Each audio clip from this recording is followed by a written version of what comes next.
On June 28th, Jake Paul takes on Julio Chavez Jr. But who will walk out victorious? Let's talk about it. So yes, we've got a very interesting matchup, at least on paper, as Julio is a lot more experienced with 54 wins and 6 losses versus Jake Paul's 11 wins and 1 loss. But even though Chavez is more experienced, it comes from a smaller weight class down at middleweight, whereas Jake has fought at cruiserweight for most of his fights. Well, except for that Mike Tyson bout, but we don't need to talk about that. But since Jake has fought at that weight several times, and Julio has only fought there once, picking up a win against former UFC fighter Uriah Hall, who himself only had one boxing fight against Le'Veon Bell, a former NFL player, it doesn't look like this fight will be in Junior's favour. Also, Julio does like to throw single shots as opposed to combinations, which Jake does struggle with. Also, Jake is the naturally bigger guy. He's also 11 years younger, and he has that knockout power.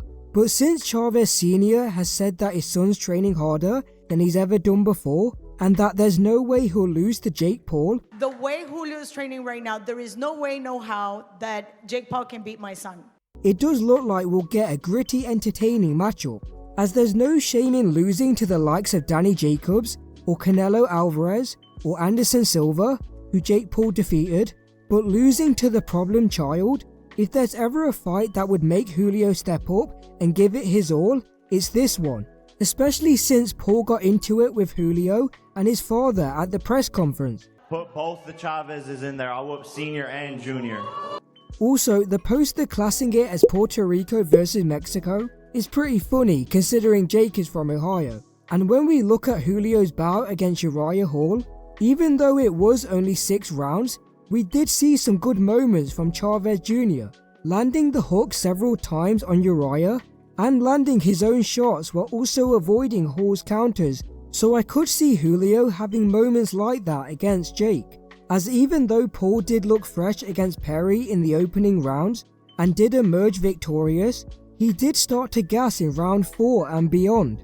And with this fight being 10 rounds, if Julio can weather the storm of the early rounds like we thought Ben Askren was going to do, maybe his boxing experience could lead him to victory via points, as I can't see him knocking Jake out just because of the size difference. But we should mention for the Mike Perry fight, Paul was preparing for the Tyson bout at heavyweight and had to cut 30 pounds in just a few short weeks, so that most likely played a factor.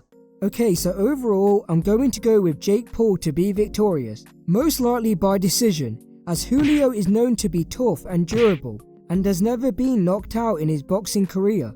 Don't get me wrong, I would love it if Julio turned back the clock and shocked the world, unlike Nate Robinson, but I just don't see it happening. But as long as we get a good entertaining fight where Jake gets tested and has to dig down deep to win, that's all I want to see, because he didn't get tested against Andre August or Ryan Borland or Mike Perry. In fact, the last time you could argue was Nate Diaz back in 2023, and that was more of a cardio test, not a striking one, as Jake had never fought a 10-round fight at that time, and Nate was known for having great cardio in the UFC, thanks in part to his triathlon, whereas Tommy Fury was his last real test, and we saw what happened there. But from a business perspective, I have to give Jake credit, as him defeating a former WBC champion, even though it was 12 years ago, and being able to say he knocked out / stopped Julio and did what Canelo couldn't do, even though it was seen as Canelo holding back on Junior due to his respect for Chavez Sr.,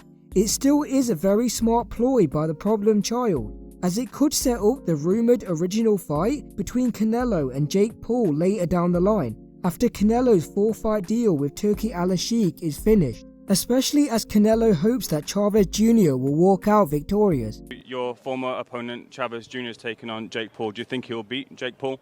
Yeah, I hope, and I support obviously Julio Cesar Chavez Jr. But who do you think will win on June 28th? Will it be Jake Paul or Chavez Jr.? Let me know in the comments below, leave a like, subscribe and take care.